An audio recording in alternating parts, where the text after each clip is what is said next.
I just say, like, not in a weird way, he's so good looking. Oh, thank you. And would y'all ever have an orgy together with your husbands? Rhea, She tried. I'm actively trying to have an orgy because this couple is so good looking, and you haven't seen Nav yet, but wait till you see him. His body goes crazy. His face card always slays, never declines. I was popping my pussy and living my best life in these white boy frat houses. And it's kind of weird because I'm talking about your husband. No, I kind of love it, but I'm like, us for it? I was popping my pussy. Okay, maybe. I just know that Nav's dick is like... And living my best life in these white boy frat houses. At least 10 inches. You would only be down for an orgy if Or it's thick. It's thick. I was popping my... I'd only been down for an orgy if... And living my best life. Not to be weird, but he has big dick energy, and he's obviously... Based off stories. Yeah, he... In these white boy frat houses. He's a don, let's face it. I was popping my pussy and living my best life in these white boy frat houses. I was popping my pussy and living my best life in these white boy frat houses.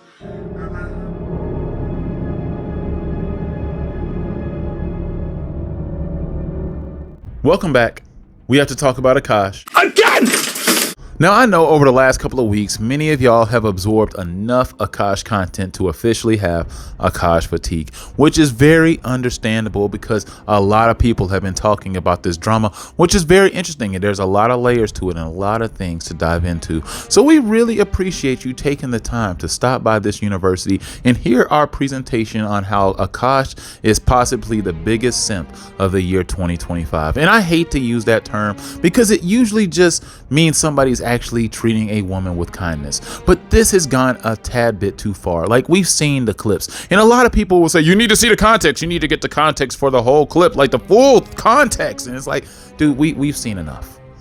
Like, the clips are enough. You just don't have these things come up out of your mouth at any point in time. If you respect your opposite or your counterpart, your spouse, your partner, whoever you, or whatever label you decide to give them. I know there's a billion of them nowadays, but still, whatever you choose to call your partner, this is a problem and it needs to stop. Now, we all know that Akash has literally been getting played out here way worse. He has been getting milked worse than Chef did on that episode of South Park when he married an actual succubus.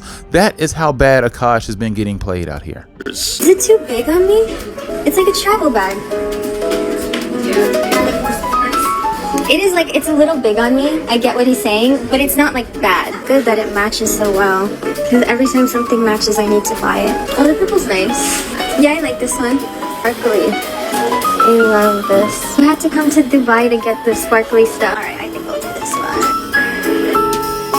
But this makes me think, what can cause a man to fall under such a spell? What can cause him to fall under such a hypnosis, give in on himself, have such a lack of self-esteem to the point where they would actually be willing to just get milked and used like this? And it all goes back to the exact same thing with all of these guys: insecurities. I was hideous.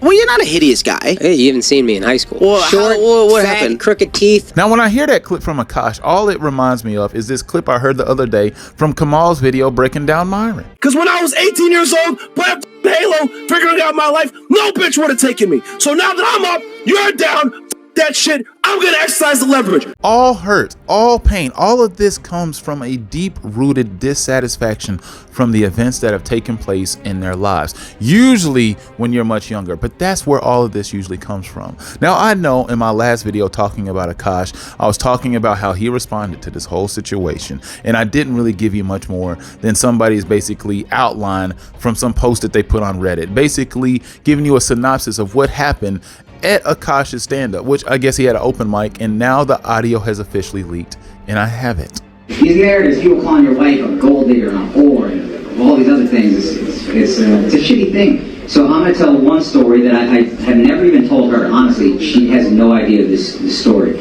My wife and I met in 2014. I was not making much money. I was getting $25 a night doing stand-up. I was on MTV shows that paid dog shit money. if she was a gold digger, I didn't even have 10 to get the bitch, to be honest. But then in 2018, I went flat fucking broke.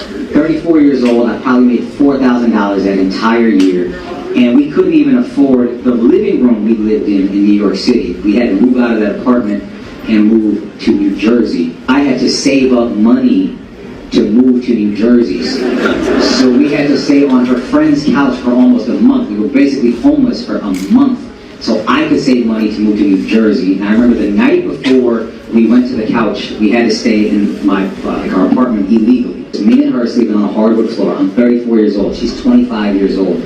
I'm looking at this girl like, man, you could go be with an Indian who's a doctor, like a real Indian. You're a beautiful girl. You have so much ahead of you. Me, I don't know what my life is going to be. I'm 34. I'm fucking broke. This dream might not ever happen, but I'm too fucking moronic to quit.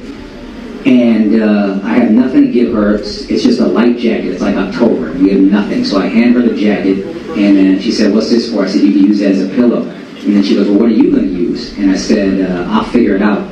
She handed me back the jacket. She goes, you take this.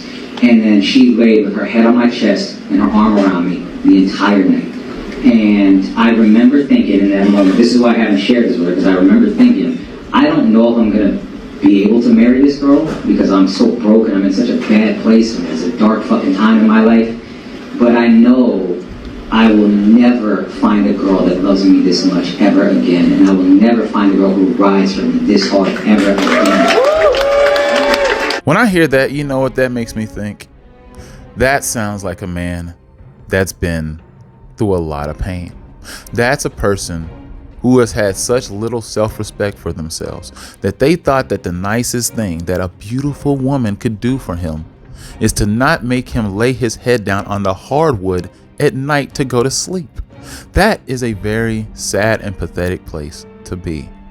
It sounds heartwarming, sounds really nice. It sounds like a fairy tale until you realize that that chick actually is a blood-sucking succubus. And I hate to give women these types of labels because honestly, I think she just thinks that she really does deserve this because she's hot. And I mean, no, it does not mean you're entitled to this. You're not entitled to be given everything in the world because you think you're a princess. Nobody cares about that. Just because you have this inflated self-ego or sense of ego and this inflated sense of self doesn't mean anybody else should give a damn. You're just lucky that Akash is a simp. That's what he is. I mean, that, unfortunately, I hate to say it like that, but damn, Akash. Like, you're allowing yourself to get played. This is why red pillars are actually running laps around you nowadays because of what is happening. They're winning and they're right in just this circumstance. But also, when I hear this bit from Akash, you also know what that makes me think of? This sounds like a man who definitely didn't get a prenup. Is it just me, or is the idea of asking a girl to sign a prenup incredibly offensive? And only one way. Like, if I asked someone to sign a prenup because I had some like booming business, then I would be like, yeah, can you just sign this prenup because like I don't want to like lose all my money. But then like if a guy asked me to sign a prenup, I would be like, I would call off the wedding. Like, I would literally call off the wedding. You would have called off the wedding if I asked you to sign a prenup? Yeah, like I'm not even joking. I had no real ability to since you were with me when I was broke.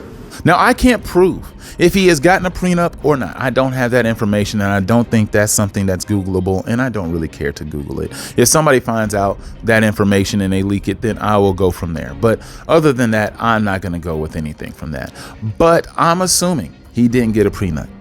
Because based on the stories that we've heard, based on her treatment of him, based on what we've seen recently, I would beg to guess that he didn't get a prenup. I'm pretty sure he's screwed. If he was to end this marriage, he better find a way to say it was for cause. Just like LSU was trying to fire Chip Kelly, not Chip Kelly, but freaking Brian Kelly for cause. They were trying to find everything they possibly could to fire that man with cause. And I'm telling you, Akash is going to have to do the same if he ever decides to divorce this chick, which I honestly think he's going to put up with this bad treatment for many more years. I don't think this is going to end anytime soon. I'm pretty sure he really does value himself very little to that extent. And that's really hard to see, and that's really disappointing to hear, like, you know, as you just see this unravel in front of us out here on the internet. Because I mean, dang, man, the guy's got a lot going on for him. I get growing up not feeling the best about yourself. I was hideous. Well, you're not a hideous guy. Hey, you haven't seen me in high school. Well, short, what fat, happened? Crooked teeth. The thing is, this always comes back to the evolution of all the same stuff. The validation or the get back.